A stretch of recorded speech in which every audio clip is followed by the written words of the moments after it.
आज हम लोग ऑर्गेनिक केमिस्ट्री का एक बहुत इंपॉर्टेंट टॉपिक पढ़ने जा रहे हैं, आइसोमरिज्म। ऑर्गेनिक केमिस्ट्री में जब आप alkane, alkene, alkyne and then after alkyl halide, alcohol, aldehyde, ketone, ये सारा चैप्टर्स पढ़ोगे तो रिएक्शंस में बार बार स्टीरियो केमिस्ट्री का क्वेश्चन स्टैंड करेगा कि किस तरह का रिएक्शन होगा, क्या प्रोडक्ट बनेगा, उसका आइसोमर्स क्या क्या पॉसिबल होगा। इस तरह का क्वेश्चन अक्सर आता है।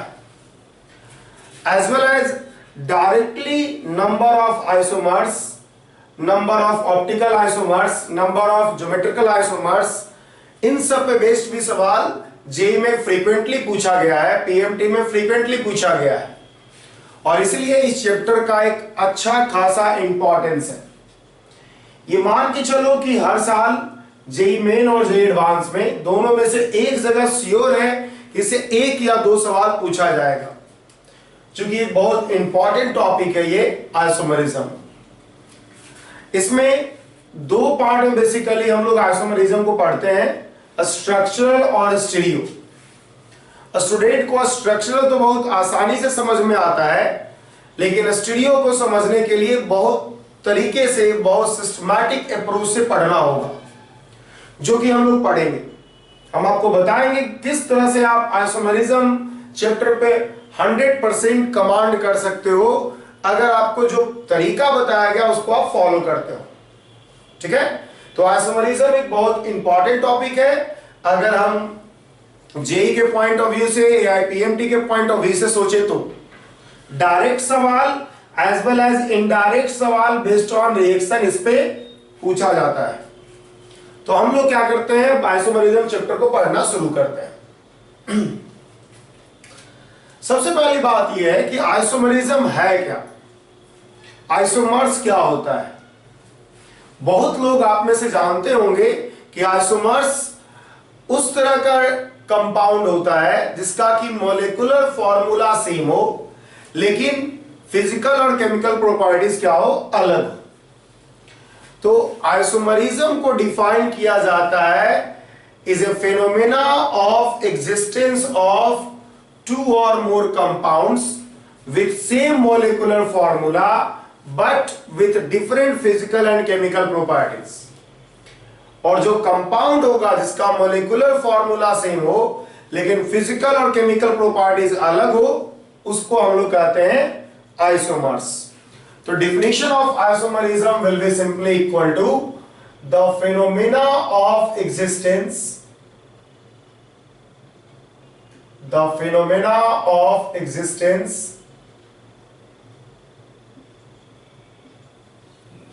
of more than one compounds, more than one compounds,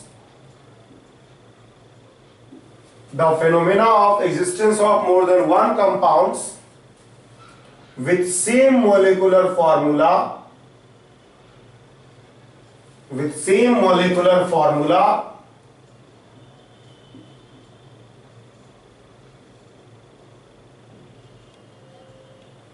ठीक है, the phenomena of existence of more than one compounds with same molecular formula but with different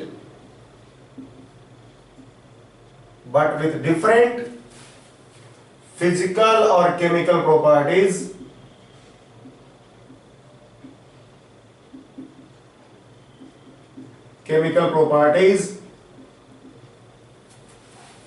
is called isomerism.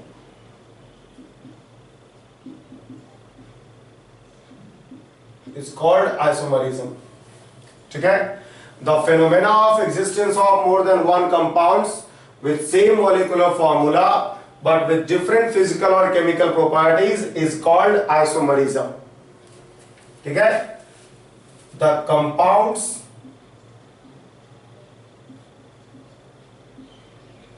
with same molecular formula are called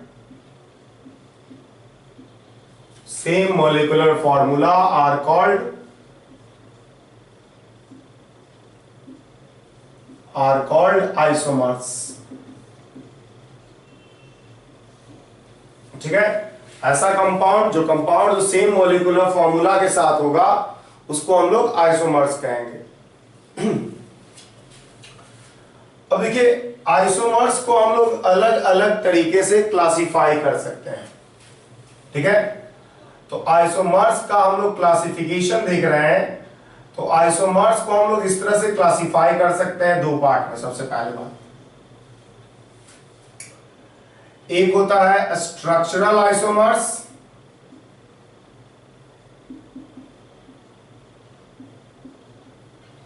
और दूसरा होता है stereo isomers.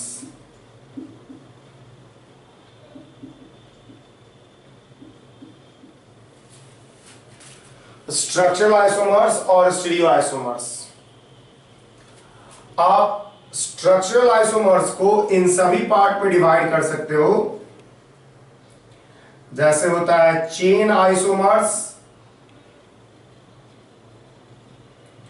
फिर होता है ring chain isomers,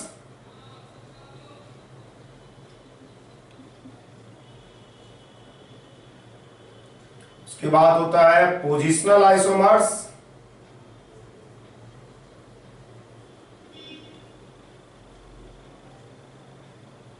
ठीक है, उसके बाद होता है फंक्शनल आइसोमर्स,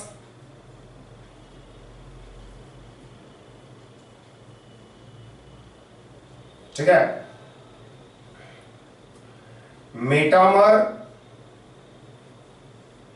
और फिर होता है टॉटोमर। ये 6 जो है स्ट्रक्चरल आइसोमर का टाइप है। बारी बारी से हम सबको पढ़ेंगे आज। स्टीरियो आइसोमर्स को आप दो पार्ट में डिवाइड कर सकते हो। सबसे पहले आप इसको डिवाइड कर सकते हो कॉन्फ़िगरेशनल आइसोमर्स,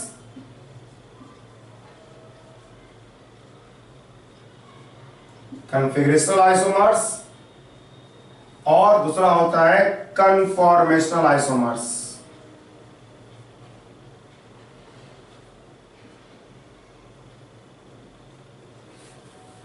कॉन्फ़िगरेशनल आइसोमर्स को फिर फर्दर दो पार्ट में डिवाइड किया जाता है, ज्योमेट्रिकल आइसोमर्स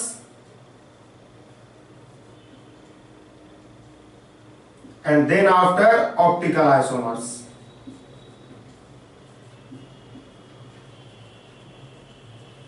ठीक है, तो यही जो है आइसोमर्स का डिवीजन है, जो कि आप देख सकते हो कि हम लोग डिफरेंट तरीके से आइसोमर्स को हमने डिवाइड किया।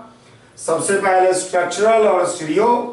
स्ट्रक्चरल का 6 टाइप होता है, स्टीरियो का 2 टाइप होता है, कॉन्फ़िगरेशनल, कन्फॉर्मेशनल। और फिर कॉन्फ़िगरेशनल आइसोमर्स को दो पार्ट में डिवाइड करते हैं, ज्योमेट्रिकल और ऑप्टिकल। तो इस बात को गौर दीजिएगा कि हम लोग को बारी बारी से सारे आइसोमर्स को पढ़ना है। ठीक है, तो सबसे पहले हम लोग स्ट्रक्चरल पढ़ेंगे, फिर स्टीरियो में कॉन्फ़िगरेशनल पढ़ेंगे and then after we will study about conformational isomers. तो हम लोग स्ट्रक्चरल आइसोमर्स का स्टडी करने जा रहे हैं।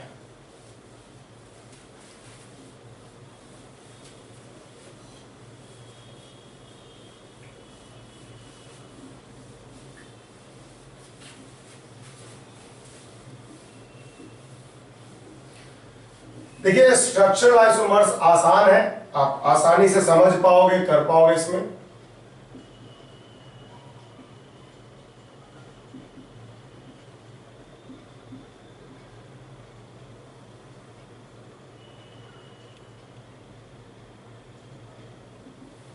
स्ट्रक्चरल आइसोमर्स ऐसा आइसोमर्स होता है जिसमें कनेक्टिविटी ऑफ एटम्स में डिफरेंस होता है। ऐसा आइसोमर जिसमें कि कनेक्टिविटी ऑफ एटम्स में डिफरेंस हो, उसी को हम लोग क्या कहते हैं, स्ट्रक्चरल आइसोमर्स। ठीक है, those isomers which differ in connectivity of atom,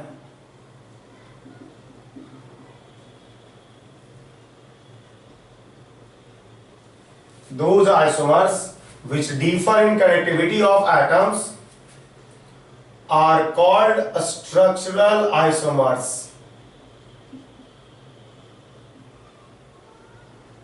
are called structural isomers. उस तरह का आइसोमर्स जो डिफर करता है कनेक्टिविटी ऑफ एटम्स में, उसी को हम लोग स्ट्रक्चरल आइसोमर्स कहते हैं। इस तरह का आइसोमर्स में difference in connectivity of atom exist करता है। There are following types of structural isomers, जैसा कि हम लोग देख ही चुके हैं। There are following types of structural isomers.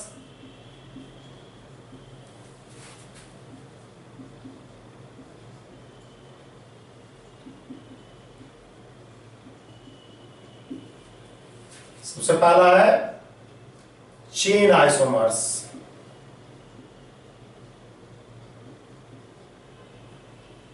ठीक है, आपको सबसे पहले पूछा जा रहा है चेन आइसोमर्स क्या होगा। देखिए,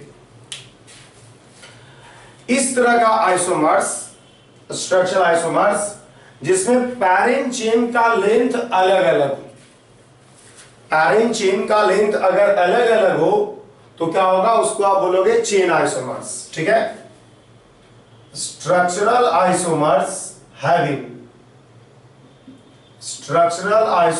having different length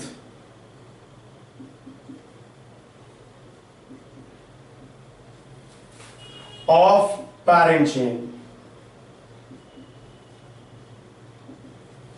Structural isomers having different length of parent chain are called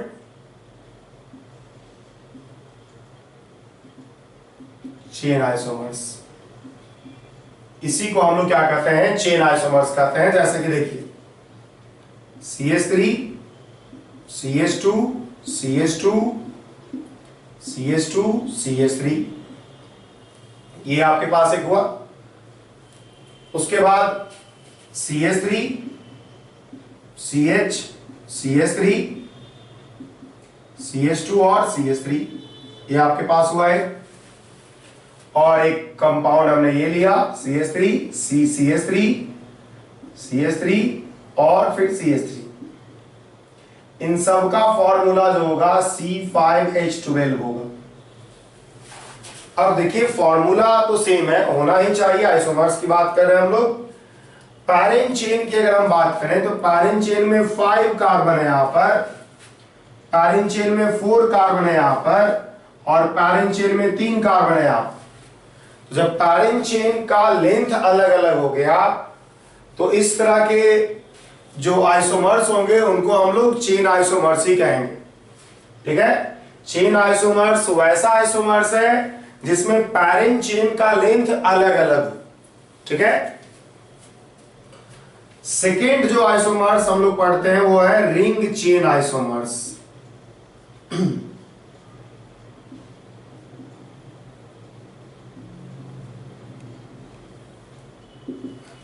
ring chain isomers, देखिए रिंग चेन आइसोमर्स में अलग अलग साइज ऑफ रिंग जो होगा प्रेजेंट होगा, as well as one ring structure and one open structure को हम लोग आपस में रिंग चेन आइसोमर्स भी कहते हैं।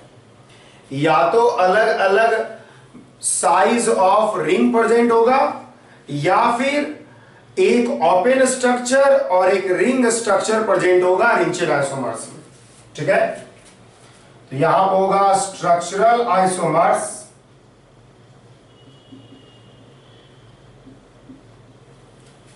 having different length, different size of ring structure or one open and one closed structure, one cyclic structure are called ring chain isomers, are called ring chain isomer. जैसे example में अगर आप लिखना चाहो तो आपके पास एक ये है, दिस वन 6 मेंबर रिंग, उसके बाद आपके पास क्या है, ये है CH3, उसके बाद आपके पास है दिस वन CH3 ये सभी आपस में कहलाएगा ring chain isomers, because in सब में जो है कार्बन एटम का संख्या अलग अलग है, as well as sorry carbon atom का संख्या अलग अलग है, हम बोल रहे हैं रिंग में कार्बन एटम का संख्या अलग अलग है। यहाँ पे 6 मेंबर रिंग, यहाँ पे 5 मेंबर रिंग, यहाँ पे 4 मेंबर रिंग, यहाँ पे 3 मेंबर रिंग, और हम मान लिया एक ओपन स्ट्रक्चर भी बना देते हैं। आप मान लिया हम ये बना दिया, तो इसको और इसको आपस में आप क्या कहोगे, रिंग चेन आइसोमर्स ही कहोगे। रिंग चेन आइसोमर्स में या तो सभी रिंग स्ट्रक्चर हो लेकिन साइज ऑफ रिंग अलग अलग हो सब में, और या फिर एक रिंग स्ट्रक्चर हो और एक ओपन स्ट्रक्चर हो, उसको भी हम लोग रिंग चेन आइसोमर्स कहते हैं। ठीक है, तो रिंग चेन आइसोमर्स में क्या होगा, अलग अलग साइज ऑफ रिंग प्रेजेंट होगा, या फिर आपका जो एक रिंग स्ट्रक्चर है वो ओपन स्ट्रक्चर के साथ जो होगा वो रिंग चेन आइसोमर्स कहलाएगा। सभी का फॉर्मूला आप समझ सकते हो कि C6H12 होगा। ठीक है, सभी का फॉर्मूला C6H12 होगा। मुझे लग रहा है कि यहाँ पे छूटा हुआ कुछ, दिस वन, ये हुआ रिंग चेन आइसोमर्स। ठीक है, तो ये रिंग चेन आइसोमर्स हुआ। अब देखिए अगला आइसोमर्स है पोजिशनल आइसोमर्स।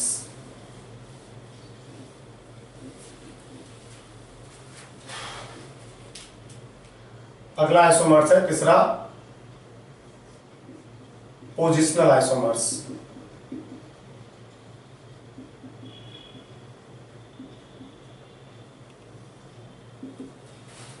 पोजिशनल आइसोमर उस तरह का आइसोमर्स होता है जिसमें कि पैरेंट चेन का लेंथ, रिंग का साइज सेम हो, लेकिन सब्स्टिट्यूएंट का पोजीशन अलग अलग, सब्स्टिट्यूएंट या फंक्शन ग्रुप का पोजीशन अलग अलग। तो इसमें आपको ये लेना, structural isomers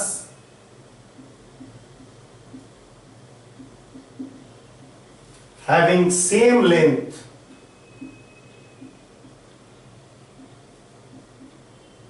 of parent chain or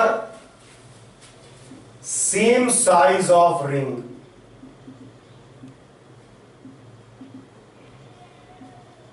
but structural isomers having same length of parent chain or same size of ring but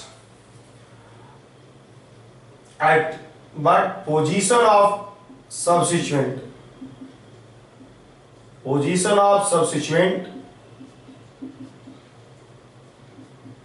or function group are different. ठीक है, are called positional isomers, are called positional isomers।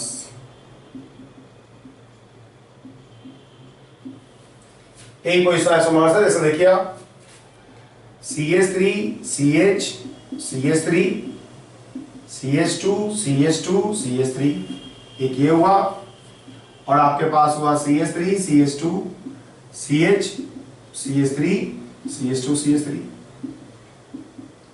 तो आप देख सकते हो कि आपके पास यहां पर क्या है, यहां पर आपके पास सेकेंड पोजीशन पे CH3 है, यहां पर थर्ड पोजीशन पे CH3 है। इसको हम लोग पोजिशनल आइसोमर्स कहेंगे। पहला एग्जांपल हम ले रहे हैं, कुछ और एग्जांपल हम लेते हैं आपके लिए। मान लिया हम आपको कह रहे हैं दिस वन OH और CH3 है मान लिया, और उसके बाद हम इसको क्या करते हैं, रिंग का साइज सेम ही है, OH यहां कर देते हैं, CH3 यहां कर देते हैं, या फिर हम क्या करते हैं, OH यहां कर देते हैं, CH3 यहां कर देते हैं। ठीक है, या फिर हम क्या करते हैं, OH ऊपर कर देते हैं, OH यहां कर देते हैं, CH3 यहां कर देते हैं।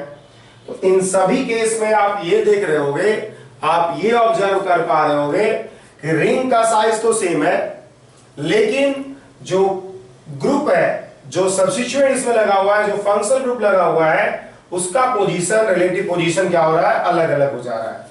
इन तरह के आइसोमर्स को हम लोग क्या कहेंगे, पोजिशनल आइसोमर्स। तीसरा एग्जांपल अगर हम लेना चाहें तो अगर आपके पास है CH3, CH2, C double bond O और CH2 और CH3, और इसी में हमने क्या किया, आपको एग्जांपल एक ये ले लिया CH3, C double bond O, CH2, CH2, CH3। तो आप देख सकते हो यहां पर कीटोन का पोजीशन 3 पे है, यहां पर कीटोन का पोजीशन 2 पे है। तो इस तरह से पोजिशनल आइसोमर्स होता है।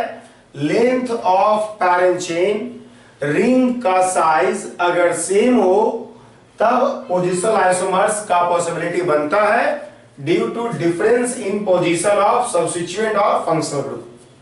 ठीक है, ये हो गया। अब इसके बाद चौथा आइसोमर्स होता है फंक्शनल आइसोमर्स। फोर्थ टाइप का जो आइसोमर्स है वो फंक्शनल आइसोमर्स है। चौथा आइसोमर है functional isomers.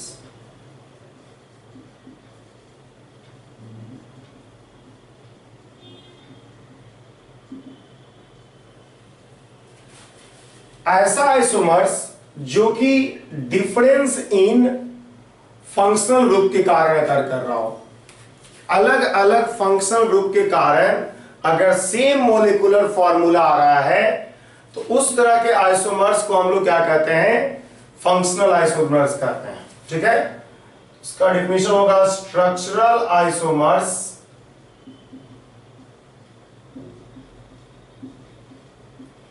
having different functional group, having different functional group are called functional isomers। इस तरह के आइसोमर्स को हम लोग क्या कहेंगे, फंक्शनल आइसोमर्स कहेंगे।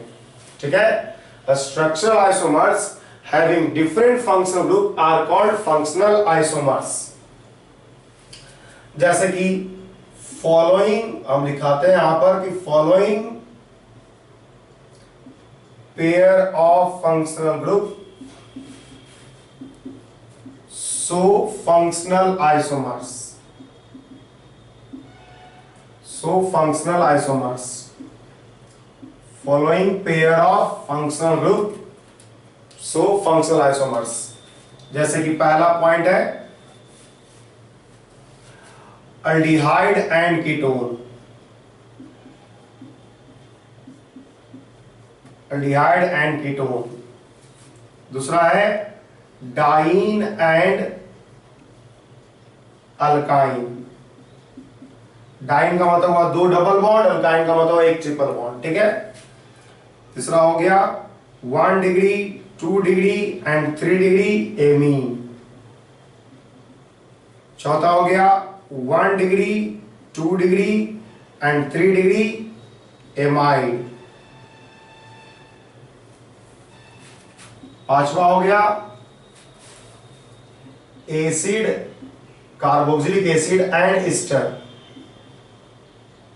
छठा हो गया cyanide and isocyanide, cyanide and isocyanide. सातवां हो गया नाइट्रोअल्केन एंड अल्काइल नाइट्राइड्स। ठीक है, और भी हो जाएगा जैसे कि हम अल्कोहल एंड ईथर। ठीक है, तो ये सभी कुछ पेयर में हमने आपको फंक्शनल ग्रुप दिखाया जिसके साथ क्या होता है, फंक्शनल आइसोमरिज्म एग्जिस्ट करेगा। अल्डिहाइड और कीटोन का फॉर्मूला सेम ही होगा जबकि फंक्शनल ग्रुप अलग अलग है। कार्बोक्सिलिक एसिड और एस्टर का फॉर्मूला तो मॉलिक्यूलर फॉर्मूला सेम ही हो जाएगा कंपाउंड का, लेकिन फंक्शनल ग्रुप अलग अलग है। अल्कोहल ईथर में वही बात है, फॉर्मूला सेम ही होगा मॉलिक्यूलर फॉर्मूला, लेकिन फंक्शनल ग्रुप अलग अलग है। तो इन सभी फंक्शनल ग्रुप के केस में, इन सभी फंक्शनल ग्रुप के केस में क्या होगा, तुम्हारा फंक्शनल आइसोमर्स एग्जिस्ट करता है। ठीक है। अब देखिए हम लोग आगे पढ़ते हैं। अगला आइसोमर है मेटामर। अगला आइसोमर हम लोग को पढ़ना है मेटामर। फिफ्थ आइसोमर है मेटामर।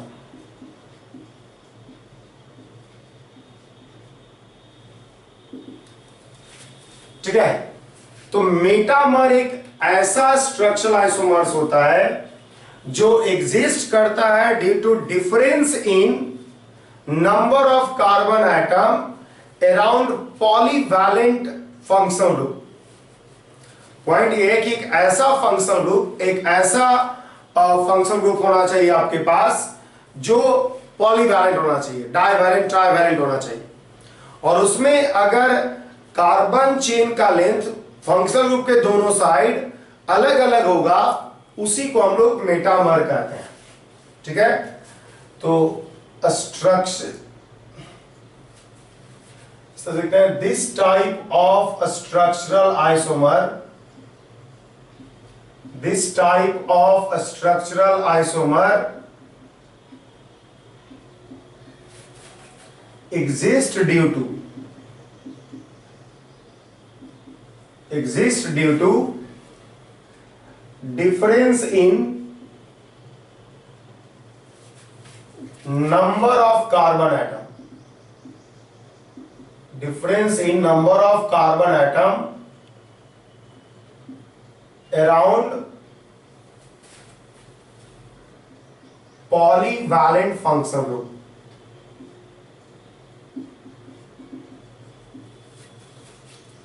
पॉलीवैलेंट फंक्शनल ग्रुप के अराउंड जो होगा, नंबर ऑफ कार्बन आइटम में डिफरेंस के कारण इस तरह का स्ट्रक्चरल आइसोमर्स एग्जिस्ट करता है। जैसे देखिए CH3 CH2O CH2 CH3, एक ये है, इधर दो कार्बन, इधर दो कार्बन, एंड इसी में हम कर सकते हैं CH3O CH2 CH2 और CH3, इधर 3 कार्बन, इधर 1 कार्बन। ठीक है। तो आप देख सकते हो कि पॉलीवैलेंट फंक्शनल ग्रुप में आपके पास क्या है, अलग अलग नंबर ऑफ कार्बन आइटम है on both side of functional group. आपके पास है CH3 CH2 NH CH2 CH2 CH2 CH3, and आप कर सकते हो CH3 CH2 CH2 NH CH2 CH2 CH3, 4 2 6। ठीक है। तो अलग अलग नंबर ऑफ कार्बन आइटम अगर पॉलीवैलेंट फंक्शनल ग्रुप के राउंड हो, उसी को आप क्या कहते हो, उसी को आप कहते हो metamer. And CH3 CH2 C double bond O और CH2 और CH3, ये भी क्या है, पॉलीवैलेंट फंक्शनल ग्रुप के राउंड क्या है, इधर 1 है, इधर 3 है, इधर 2 है, इधर 2 है। लेकिन याद ये रखिएगा कि यहां पर कार्बन चेन जो है ब्रेक नहीं किया, इन सभी जगह कार्बन चेन ब्रेक कर चुका है। बीच में NH है, बीच में NH है, बीच में O है, बीच में O है, तो कार्बन चेन ब्रेक कर चुका है। लेकिन यहां पर कार्बन चेन ब्रेक नहीं किया है, और इसीलिए इस आइसोमर को हम लोग metamer as well as positional isomer भी कहते हैं, as well as positional isomer भी कहलाता है,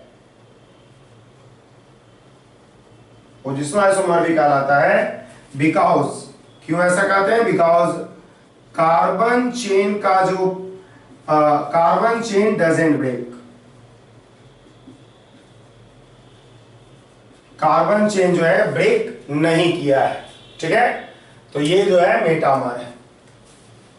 अब अगर हम आगे अगला पॉइंट लिखते हैं, मेटामर हम लोग देख चुके हैं।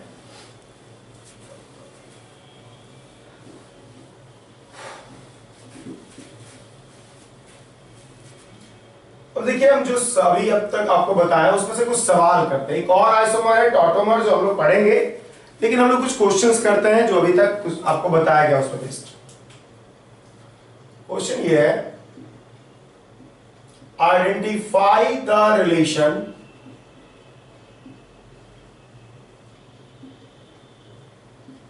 relationship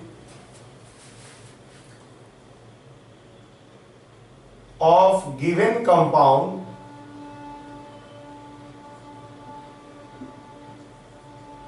with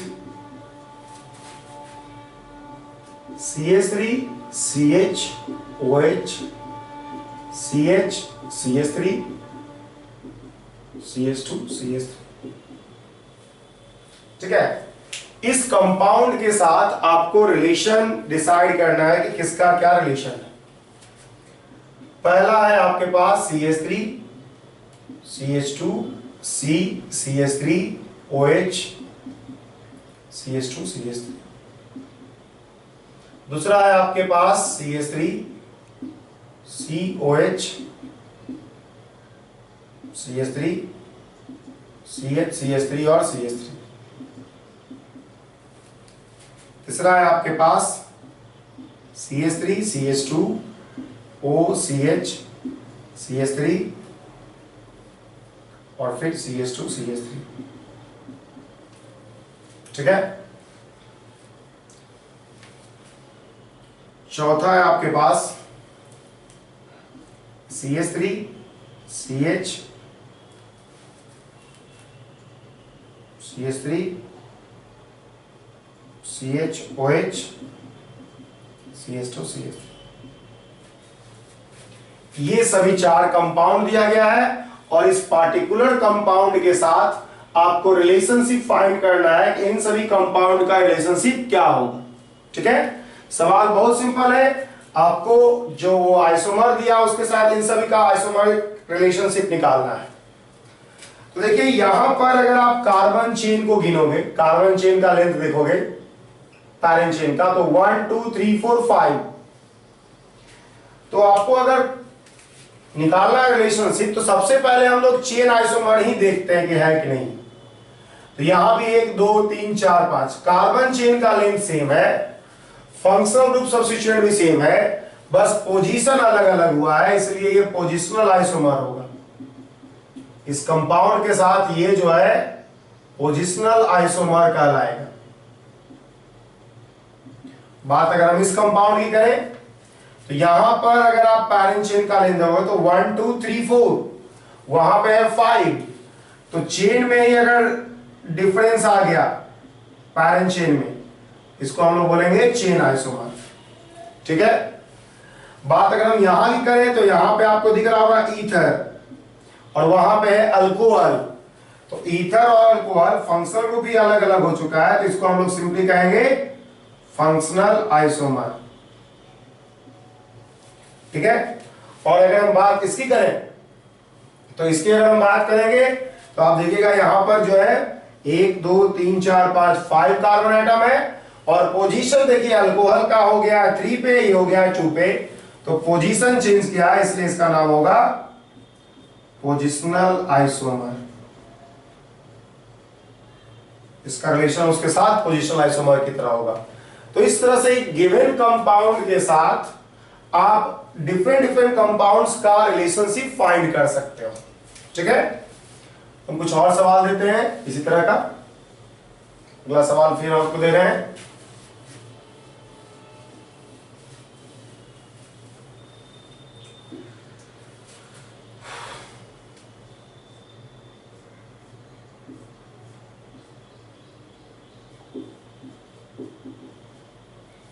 ठीक है, दिस वन ये आपको दिया गया। ऑप्शन हम ये दे रहे हैं आपको।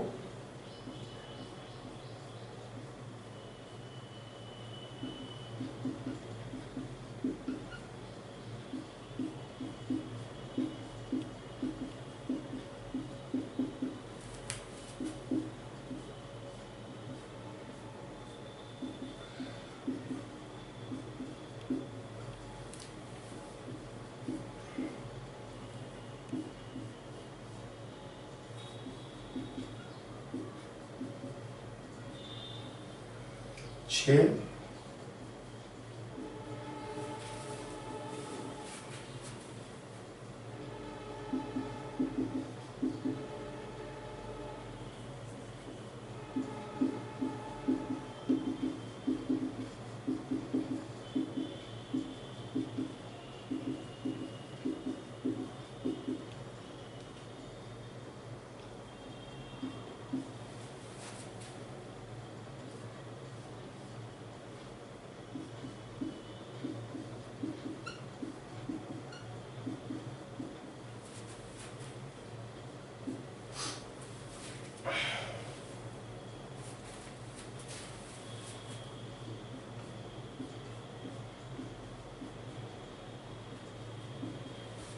ये स्थिति है।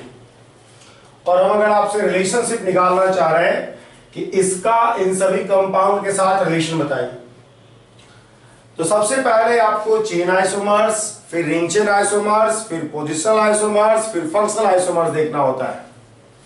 तो अगर हम इन सभी चीजों को गौर करें तो यहां पर आपके पास रिंग का साइज सेम है, उसके बाद वहां पर आपके पास ईथर है OCH3 और यहां पर आपके पास अल्कोहल है, तो ये हो जाएगा फंक्शनल आइसोमर्स।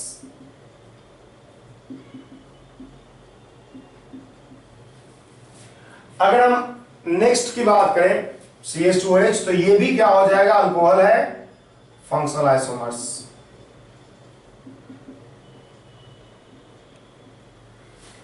अगर हम इसके साथ देखें तो यहां पर OCH3 है, यहां भी OCH3 है, ईथर ही है, लेकिन साइज ऑफ रिंग चेंज कर गया है, इसलिए इसका नाम होगा रिंग चेन आइसोमर।